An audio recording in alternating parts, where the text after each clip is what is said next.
I'm Dr. Shawn Tassone. Welcome to Confessions of a Male Gynecologist, a podcast dedicated to women's health and hormones, and pretty much everything else you were never listened to when you went to the doctor's office. I'm board certified in OBGYN and integrative medicine, and I have a PhD in mind-body medicine.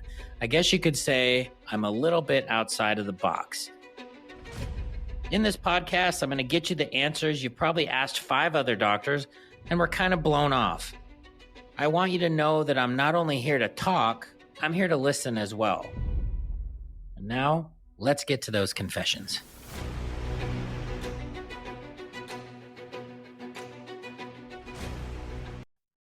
Hey everybody, welcome back to another episode of Confessions of a Male Gynecologist.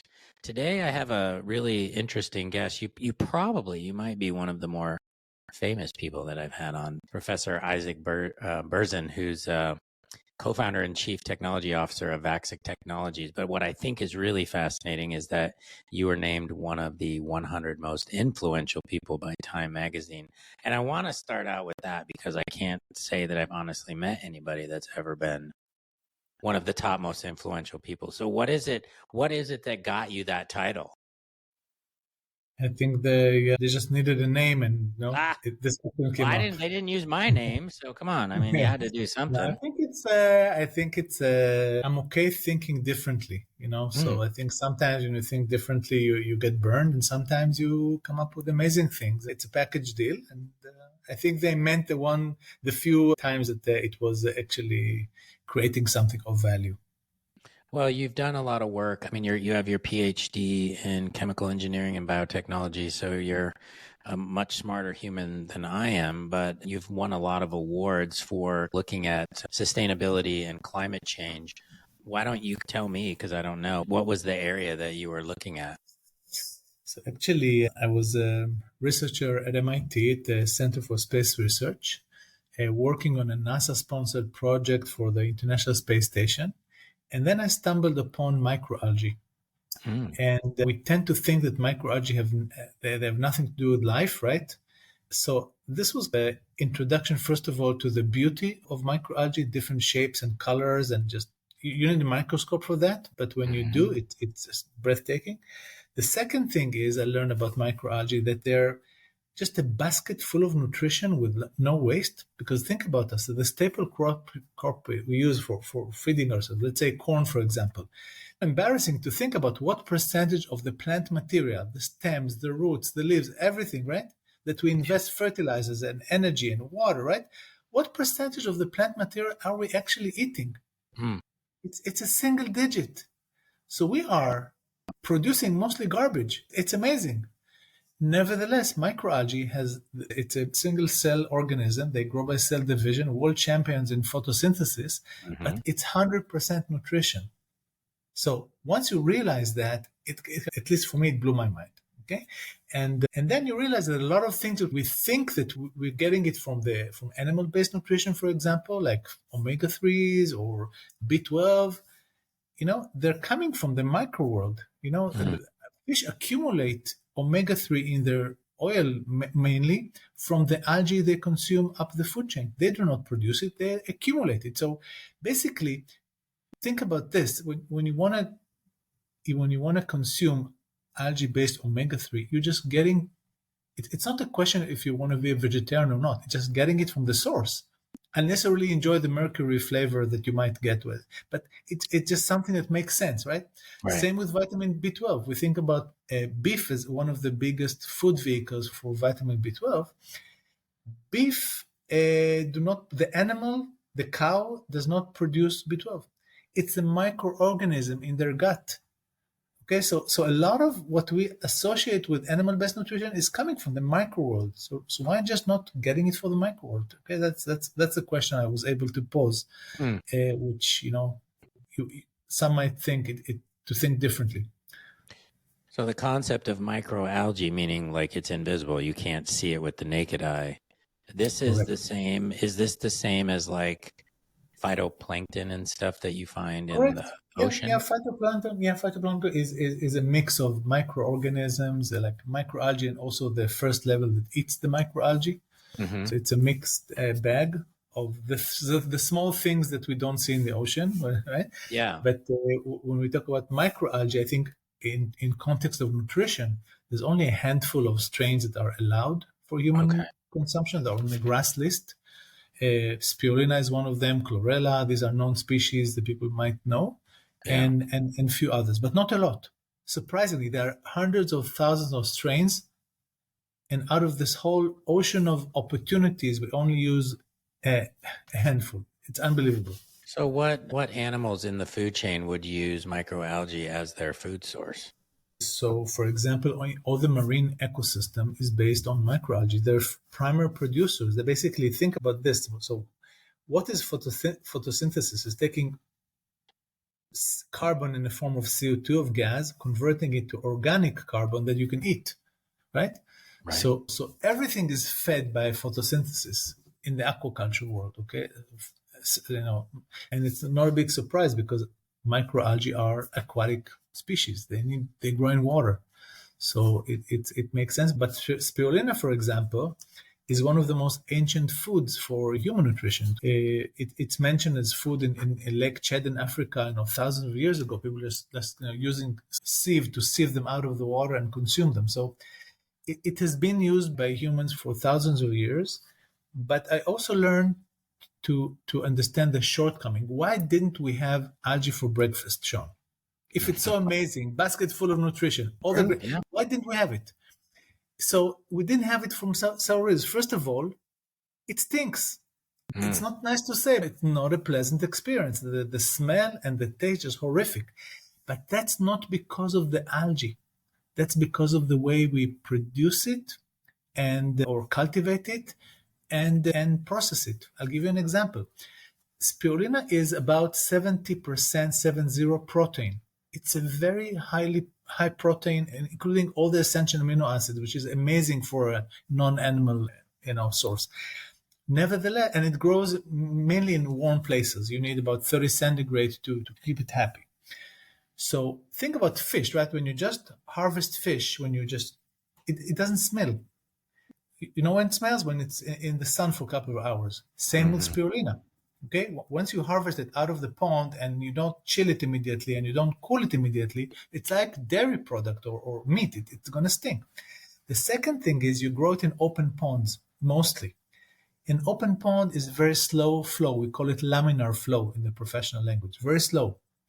And algae tend to settle. So in the bottom of these ponds, you have a layer of disgusting rotten algae just because this is the system that you chose to cultivate it. Okay, so something needs to be done that microalgae will have no smell and no taste. Okay, that's the first interaction. Second thing, if you grow it with sunlight or outdoor conditions, there's a huge nutritional variation. Every day, the composition of the algae is different because every day, sunny, it's cloudy, it's cold, it's warm, right? Algae react. They react in real time. So how can you ever make the connection between nutrition, vitamin, mineral content and your product, which is all over the place? I think it's typical to most of the natural products, but in algae it's accelerated because you harvest every day. Okay, so if you harvest every day, this variability is inherent in the method you use, which is agriculture. So what we try to do, we try to actually move away from agriculture with all the problems I mentioned, taste, smell, inconsistent quality, and move it into technology. So technology is what I feel comfortable with, Shawn. So it's not a big surprise why this was my choice. And instead of doing something aboard the International Space Station, I decided to do something a bit different on this planet. And as we did that, so what's your toolbox? Your toolbox is light, right? So if you separate from the sun, right, now you can choose your light. You can choose the wavelengths, the colors. You can choose the intensity. You can choose if you're an algae and, if you mix the algae culture, when the algae cell passes next to the wall where the light is penetrating, the algae cell experiences high light. And then as it moves into the inner sections, it experiences lower light. So if you're an algae, you're going to feel this high light, low light circles, which is also a huge parameter of what's going to determine your quality and composition. So all these things are absolutely controlled when you move from agriculture to technology. Okay, so You mentioned two things. You mentioned spirulina and chlorophyll. I know a lot of people that use these as supplements, and I think they're probably not super understood. I'm getting the impression that they're probably a really good source of omega 3s. And that's why the fish are probably super high in omega 3s, because they eat this that's what they eat. But let's talk about, because I have a lot of women mostly that listen to this absolutely. podcast, and they are trying to be healthy, trying to be more proactive in their health. Is something like spirulina or chlorophyll something that we should be supplementing with or eating, or how do we incorporate it, and do we need to incorporate it? Super. I'm surrounded by women. I had two sisters. I have three daughters, and I was married for 33 years. Yeah. So I understand a little bit women. And I can tell you the two things that I think really are the influence is amazing. Okay, it's iron and vitamin B12. Okay, so let's talk about them. Iron is a problem because most of the non-animal based iron forms are not bioavailable. So it doesn't matter how much you eat. What counts is how much is absorbed in your body, and it's an issue with a lot of plant-based iron. And iron deficiency, you know how you feel. You feel tired. You feel right. It's this fatigue, tiredness, lack of happiness, lack of so you're drained. Okay, and many women, that's how they feel, because think about life for women is you pull to a million direction. It's very stressful, and it drains you. So you have to have something that fills you up. And iron deficiency, I think it's typical. The second one is vitamin B12.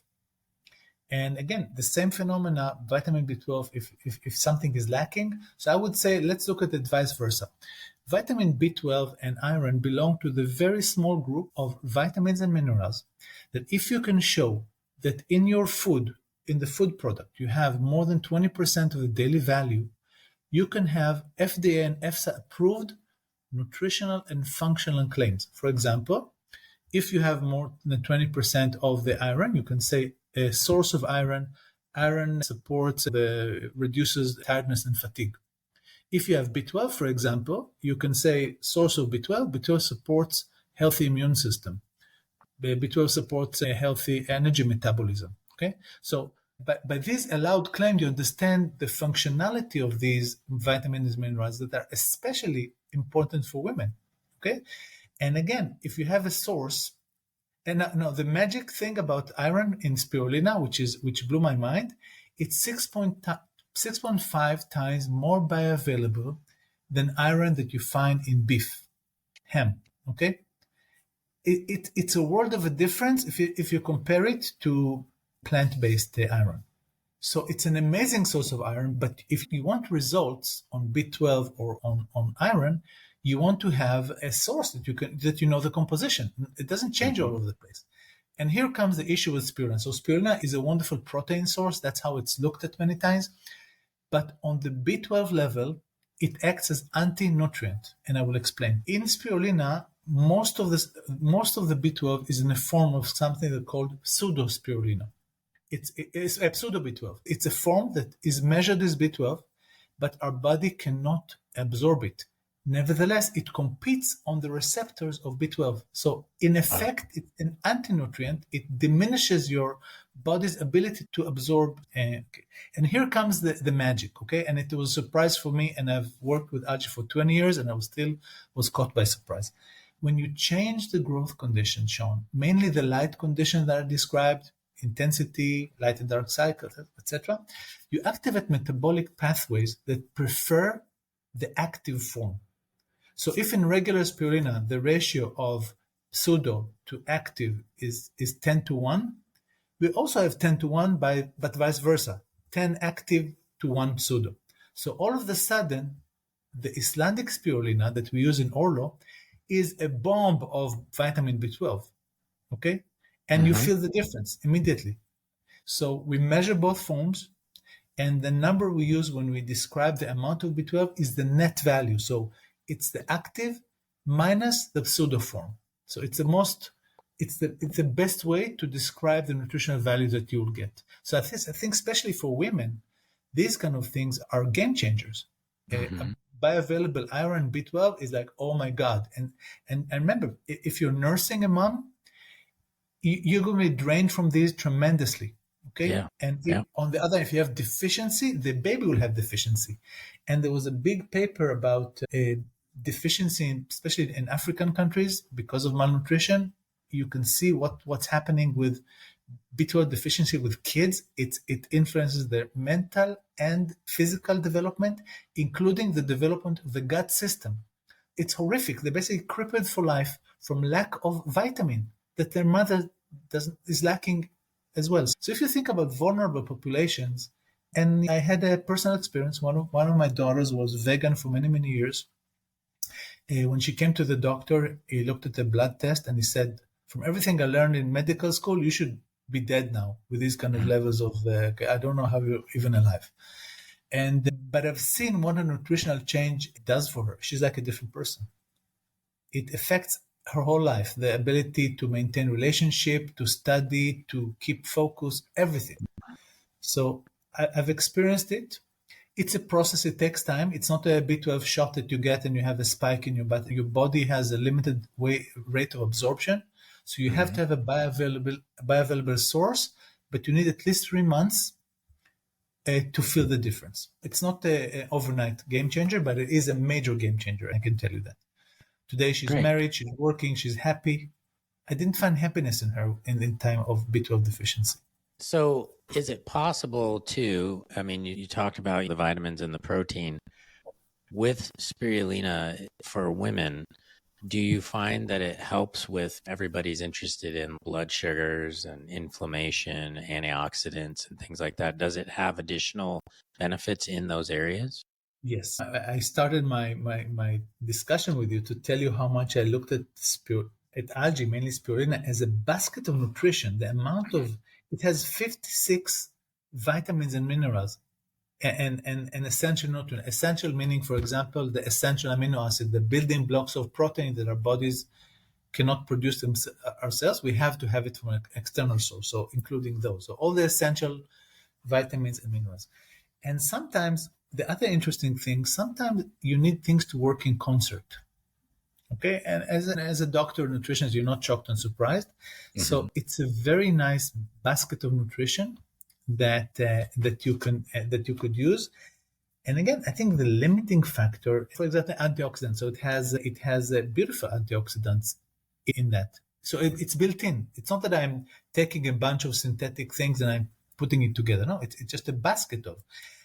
And the thing is, why don't you have spirulina every morning? Because it's disgusting. That's the answer. Right. But if it's not disgusting, then it's fun. Okay, so I'll tell you what we did. We actually, so beyond cultivating the algae, we also have a biorefinery process facility. And the only solvent we use is water. By design, there's no, basically you can pick up the algae from anywhere and you can eat them and nothing is toxic. Okay, so it's basically physical separations and water. That's it. But what came out of it is, for example, we have a water soluble part which is blue. How many things are blue in nature? Okay, so we use this blue in one of our oral products in the gummies, and it's out of this world. And it's coming with all the B12 and nutritional values, but it's a nutritional celebration. You can have blue yogurt and you can go crazy, right? On the other hand, you can look at the green part of the algae. What we do is people sometimes in some applications, they do not appreciate green. For example, if you put spirulina in the bread, you don't really appreciate green dots in your bread. It looks moldy, right? So what we did, we actually pasteurized it, maintain the nutritional value, but then when you put it in bread, you will not be able to tell me which bread is spirulina bread. And it's on the market in Iceland, by the way. There's a high-end bakery that has spirulina bread, and that's one of their best sellers. So it opens a window to so many possibilities. One of the difficulties we had was to choose which products we're going to integrate it in. And so here's how you win all work. We don't expect you, Shawn, to chew on algae. Okay? That's good, because I don't want to. You don't want to, of course, you don't want No, to, but you I don't chew, know. but you don't chew on wheat. You want to have True. your Right. baguette, right? Yep. It's fine. Okay, you can make amazing foods out of them, and it can be a nutritional celebration. Work with several chefs like in Iceland, and the things they make with it, it's just beautiful, tasty, smells great, and you can choose if you're conservative or you're more adventurous person. You can choose how it looks, but none of it has weird taste. And I think that's the game changer. I don't think people with all the superfood and everything great, absolutely yes, but in the end of the day, if it's disgusting, I'm not gonna persist with this. Makes sense. I'm curious if there are any side effects from spirulina. Not that I'm aware of, but I can tell you that, like many things in life, uh, side effects can also come from the growth condition, the growth environment, right? So if, for example, in previous lives, I built and operated one of the largest open pond algae cultivation facilities in the world. It was physically located in Texas, still is. And Oh, every morning, it's an adventure. Wild boar jumping in the water, then you find a dead bird that was there for a week, right? So many times when you talk about allergies, or it not necessarily from the algae, it's from the things that happen there. So, for example, if you have a tomato field, you can also have a dead bird in a tomato field, but you eat the tomato separate from the dead bird. right. In aquatic systems, the dead bird is in the water for a week, right? So it's kind of disgusting. But, so that's one dimension, the growth condition. The second thing that causes people to pause is some people just, to get any nutritional value, you have to eat a lot of that. And in our case, because the nutritional value is so high, you need very little. So again, when you need very little to gain a tangible nutritional, and again, nutritional claims is a beautiful way, Sean, not because I care about the claim. If you can support a claim, that means you have tangible nutritional value. It's not blah blah, because that my problem with all this with superfood, it's blah blah. It's not Mhm. measurable. I'm an engineer. I need something that I can measure and I can stand behind it scientifically. And these nutritional claims and functional claims are beautiful because you can only say it if you have a minimum amount of the key ingredient in your food. So my point is, now it's a new language. Okay, I'm not talking about the superfood, blah blah. No, I'm talking about tangible things. And the beauty here, the amount that you need in order to support them is little. So it's not going to be too expensive because you don't need much. It's not going to be green or whatever because you don't put much. So a lot of things happen. We just don't need this huge amount. And I think that's a beautiful way to go. So, do you like if you started taking spirulina, would you notice changes? Are there discernible effects that you would feel over time? Yes, and again, I think that so first of all, absolutely yes. Spirulina is one of the well-studied in the algae kingdom. It's one of the well-studied vehicles for nutrition. But again, in order to feel those, you have to have consistent quality. Then you can feel something. If the quality changes all the time, it's very hard for you to connect the consumption with the results. So again, one of the things that people, so on the Orlo website, we ask people to share their user experiences from the way that you consume it, and then over time, and what we get from people is amazing. And I think everybody is a bit different. So, but again, because we're trying to look at everything in a very scientific way, I'll give an example of what we did. Omega-3 is great, but it's again, the only question is what is absorbed in your body. And sometimes it's very misleading. Why? Because you take an omega-3 pill, there's a spike of increase of omega-3 in your blood, and then it goes down. And question, okay, went up, went down, how much was absorbed? Okay, that's the key question. So we decided to use something different, not blood levels, but it's something you measure in blood. It's called omega-3 index. What's an omega-3 index? It's the percentage of omega-3s in the envelope of your cell, of your blood cells. So it's an indication that talks about absorption as well. It's indicative of absorption, and it's a single number. Okay, so it's very so. And what we did, we asked people to buy two kits. One is a kit that you send it to an external lab. So it's omega-3 kits, omega-3 index kits. And you start at day 0, you put one blood stain and you send it, so you have your baseline. And then after 3 months, you measure your own progress. It's called tested by you because every one of us, Shawn, is a bit different. The biome is different, right? Yeah. Your age is different, your metabolism is different. So you want to be able to tailor it to yourself. And this was more than 90% of the users all felt significant increase in their index, which was beautiful. But again, then you can actually even adjust the dosage, right? There's a range of omega-3 index that is considered healthier or something that, so you can decide, okay, I want to accelerate now, I want to just maintain. So you can play with it. It's rationalizing your whole nutrition. So I think in many ways it's the same. It's the same. Everybody's different. Even the same person, different. Like think about a woman when she's nursing, or when she's in menopause, or when she's in her 20s. It's all different. So you have to be able to use things differently, or different amount, or different dosage. But again, Shawn, if the composition is all over the place, how will you ever make this connection between the consumption and the benefits? But with the people we said that talked about their hair looked better, their skin looked better, energy level went up. There was usually people say that they have less tendency to get sick and etc. So again, for me it makes sense because I know the allowed FDA claims, which are based on huge science of connecting a specific vitamin or mineral to energy metabolism, immune system functionality, etc. So for me, it's not a big surprise, but it's nice to hear it from people that this was their experience. And it's almost like, I wouldn't say medicinal food, but something that you can connect food and health. Okay, for me, it's beautiful. You're not only food and not hungry. It's food and health. Yeah, so I think it's a new value proposition. Again, it's all coming from technology, but in the end, as an end user, you just need to understand how this miracle happened so you feel comfortable and it would make sense for you. But in the end, the user experience and the benefits are different. So people ask me, Spirulina, it's good for you or bad for you? And I want to say it depends.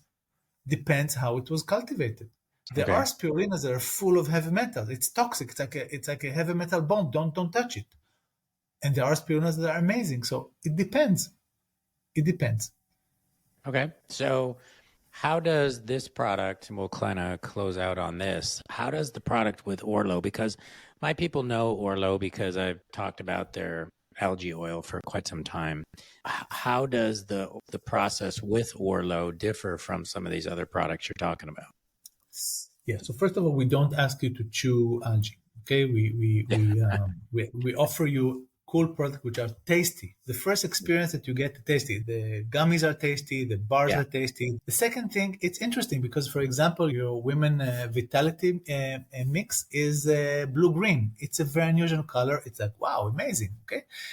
And so first of all, the difference of one, it's a celebration. The difference number two, every product that we have is carrying a nutritional claim.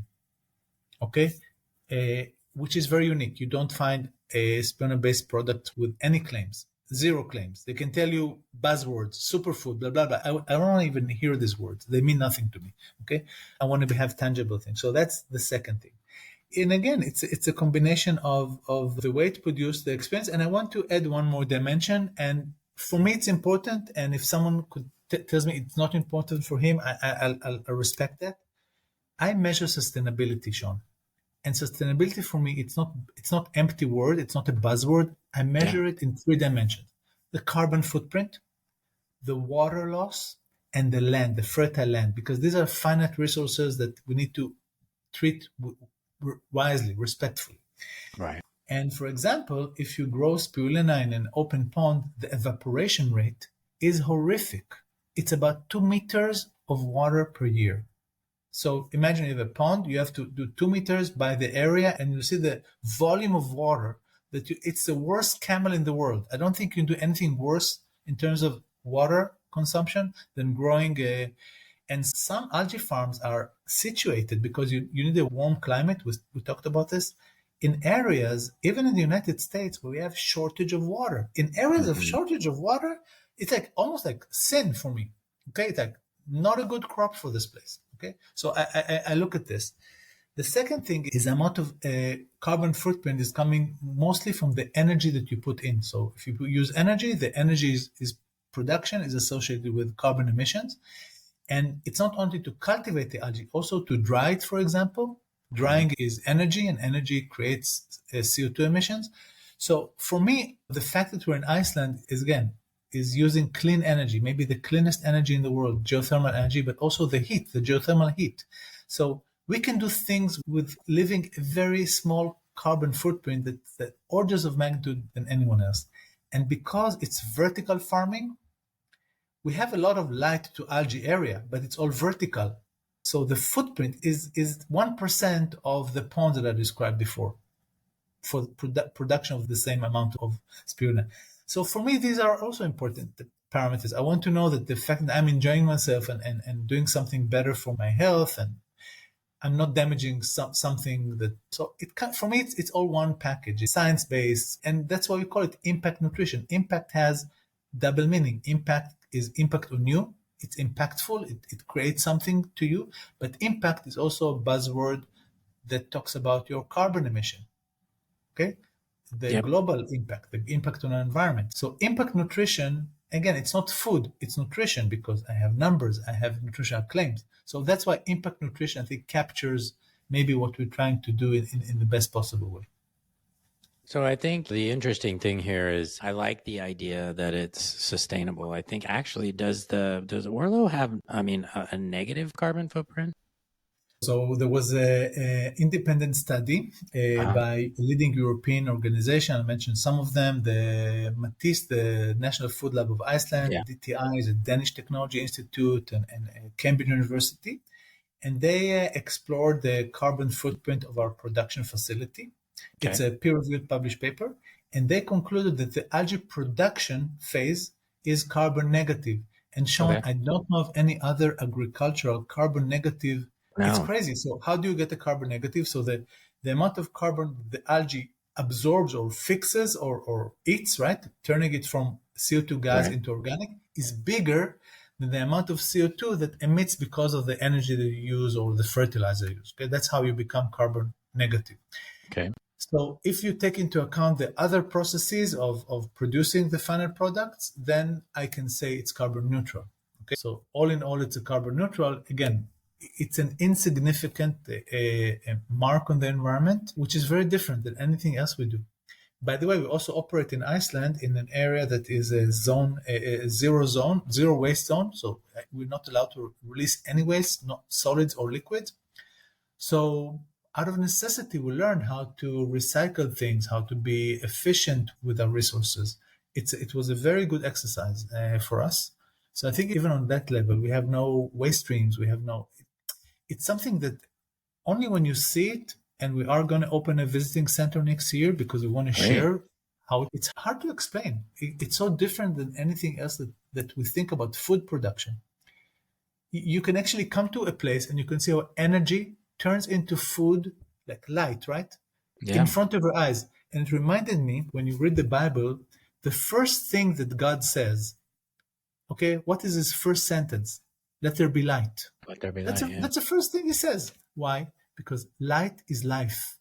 Light is what's making photosynthesis work. And everything stems from photosynthesis. So when you come to this facility, you see how light supports photosynthesis, creating food. Just in front of your eyes, in this, okay, immediately. And it's mind-boggling, really. I mean, it sounds fascinating. I'd love to go out there. I've heard that the facility they're building is got glass roof so you can see the northern lights, and yes, I mean the whole concept just sounds amazing to witness it. I have to tell you, someone asked me, why would you do a northern light observatory in algae production? Like, what's the connection? So the two connections. First of all, this kind of production facility is very Icelandic because of the clean energy we use and the clean water. So northern light fits into the Icelandic theme. But actually, everything we do is with nature. We're not fooling nature. We're not genetic engineering nature. We're respecting nature with everything we do. So why not respecting this beautiful show that is called Northern Lights? Absolutely, yes. It's all in the same theme. Well, Dr. Berzin, I'm really happy you came on. I think I'm going to be talking about the Orlo products here in the next couple of weeks as they start to roll out. And I think that I have some of the gummies. They do taste good. They're apple lime flavored. And I didn't think they were as horrible as I thought. I've had wheatgrass. I think everybody's thinking it's going to taste like that, but it doesn't. Of course. Of course, So, it happened to me before. Actually, the inspiration was I tasted an attempt from a different company to create a spirulina gummies, and yeah. I'm an algae enthusiast. So, oh my God, yes, let's have it. I had to spit it, and it's even rude because it Yeah. just I felt that I ate sewage, horrible. Yeah. So we have to do something about it. Algae cannot be perceived as yuck, right? Algae should perceive as yay, amazing, yummy. So I hope that's the direction. But I'll tell you what we do appreciate, Sean, is feedback from people because Yeah. it's part of. We're not doing it on our own. It's a movement. The interactions are important. We need to hear people, see what's important, hear ideas about additional product we should think of, and it's a collaboration. We're all on the same page. We want to create something different, and so we appreciate the feedback. Well, great. I really appreciate it. Everybody you will be learning more about Orlo. Dr. Berzin, I thank you so much for coming on and sharing your knowledge, which you are a vast wealth of. And hopefully one of these days I'll get to meet you maybe out there at the new facility. That would be awesome. I'll invite you to a blue gin and tonic. How about that? Oh, that'd be cool. I heard they make blue pizza crust too, which would be kind of interesting to see. But yeah, the possibilities are endless. And hey, if it makes things better, I think I even heard they make blue beer, which They is do. fascinating. Absolutely. So yeah, we And can. no, blue is a primary color. So if you mix it with other colors, you get crazy colors. So blue is just Oh, the beginning, John. Yeah. great. Well, thank you so much for coming on. I really appreciate it. Have a great time there in Italy. He's in Italy, so you can all be jealous. And we'll talk later, hopefully. Thank you so Thank much. you, John. Thank Take you. care. Pleasure. Bye bye. Thanks for listening. If you enjoyed this episode and you'd like to help support the podcast, please share it with others, post about it on social media, or leave a rating and review. To catch all the latest from me, you can follow me on Instagram at Shawn Tassone MD or on Twitter at TassoneDoc and on Facebook at America's Holistic Gynecologist. If you're really interested in your hormones and you want to do a deep dive, get my book, The Hormone Balance Bible, on Amazon or other major retailers. Thanks, and I'll see you next time.